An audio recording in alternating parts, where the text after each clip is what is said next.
Assalamualaikum warahmatullahi wabarakatuh.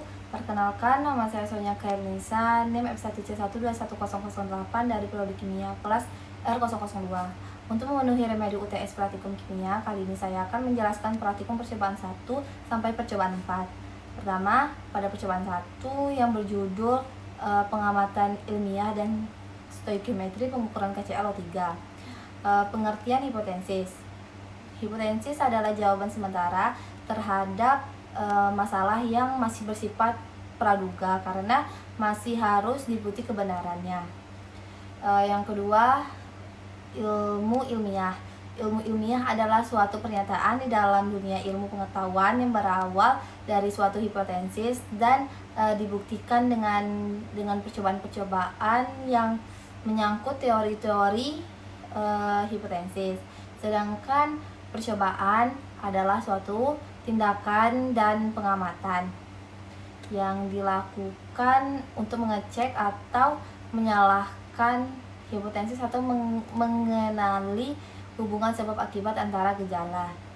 Pada reaksi warna biru yang sirna, dimasukkan 3 gram glukosa ke dalam 100 ml KOH dan 10 ml larutan metil blue ke dalam labu Florence, menghasilkan larutan awal yang berwarna biru setelah digoncangkan berubah menjadi bening.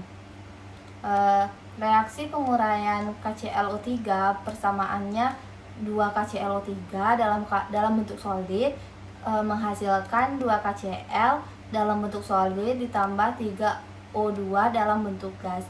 Pada reaksi ini MnO2 berfungsi sebagai katalis untuk mempercepat laju reaksi. Cara menentukan koefisien reaksi KClO3 dapat ditentukan dengan cara yang pertama menyetarakan reaksi KClO3, yang kedua dengan perbandingan mol KCl dibagi dengan mol O2. Pada percobaan 2 yang berjudul golongan dan identifikasi unsur, saya akan menjelaskan unsur-unsur apa saja yang termasuk golongan alkali, alkali tanah, dan halida. Yang termasuk golongan 1A alkali yaitu litium, natrium, kalium, valensium, rubidium, cesium. Golongan alkali tanah 2A yaitu radium, strontium, barium, kalsium, magnesium, beryllium. Unsur halida berada pada golongan 7. Kelompok ini terdiri dari fluor, klor, brom, yodium, astatin, dan tennessine. Uji nyala digunakan kawat mikron untuk melihat warna nyala api yang dihasilkan dari senyawa. Warna nyala dari unsur-unsur golongan alkali dan alkali tanah. Pada unsur alkali yaitu litium merah, natrium kuning, kalium ungu. Pada unsur alkali tanah yaitu kalsium merah bata, strontium merah, dan barium hijau. Hasil reaksi unsur alkali dan alkali tanah setelah dilakukan percobaan dengan masing-masing reaksi akan didapat reaksi NH42CO3 membentuk endapan dengan senyawa BaCl2, CaCl2, dan SlCl2. Sedangkan dengan unsur LiCl, KCl, dan NaCl tidak membentuk endapan. Selanjutnya pada percobaan 3 yang berjudul rumus empiris senyawa dan hidrasi air. Rumus empiris adalah perumusan singkat yang merepresentasikan elemen penyusun suatu zat. Contohnya rumus molekul benzena adalah C6H6 dan rumus empirisnya adalah CH.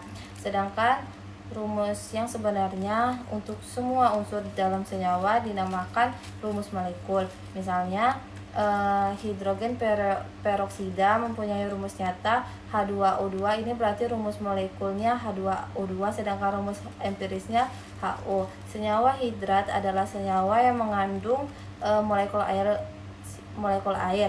Sifat senyawa hidrat membentuk kristal, mengandung molekul air, mengalami reaksi bolak-balik, dapat dipisahkan dengan cara pemanasan. Contoh senyawa hidrat CuSO4 5H2O, tembaga 2 sulfat pentahidrat. Rumus empiris dapat ditentukan dengan menghitung mol komponen penyusun zat dengan menggunakan massa molar. Cara menentukan presentasi air dalam hidrat yaitu persen air sama dengan massa yang hilang dikali 100%. Reaksi bolak-balik hidrasi adalah reaksi di mana senyawa anhidrat dan air sebagai reaktan harganya sama besar dengan produk yang dihasilkan, yaitu senyawa hidrat atau sebaliknya. Contohnya CuSO4 5H2O menjadi CuSO4 ditambah 5H2O, begitupun sebaliknya. Baiklah, terima kasih. Mungkin hanya ini yang dapat saya sampaikan.